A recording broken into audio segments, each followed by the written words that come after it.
Guam has been trying to hold a plebiscite vote for more than a decade, despite the creation of the Commission on Decolonization and the Guam Decolonization Registry, as well as legislation that changed those eligible to vote from Chamorros to native inhabitants.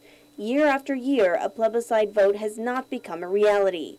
In fact, such a vote won't occur until 70% of eligible voters have been registered. To date, only 5,300 people have registered as native inhabitants. Now, because the plebiscite won't be taking place in the upcoming general election, and because there's no certainty of when it will actually happen, District Court Magistrate Judge Joaquin Manibusan has recommended that the government's motion to dismiss Arnold Davis's lawsuit be granted.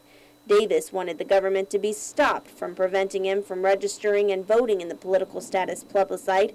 But without a vote set and uncertainty of when it will actually happen, Judge Manibusan found that Davis is not being denied the right to vote, and until a date is set and established by the Guam Election Commission, Davis's complaint has not set a case or controversy.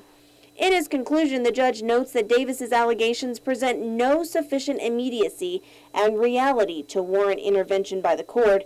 Manibusan saying the denial of one's right to register to vote in such an election would only be ripe for court review if such an election were imminent. The court also considered that Davis waited more than 11 years since the plebiscite vote was restricted solely to native inhabitants of Guam before filing the complaint, even though he's lived on the island since 1977 and admitted to voting in past elections.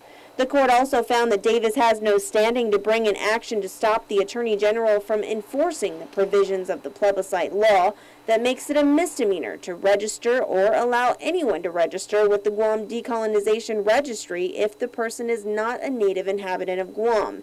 Judge Manibusan found that Davis has not alleged that he's been charged with any crime in connection to the plebiscite and has failed to show that there's a genuine threat of imminent prosecution.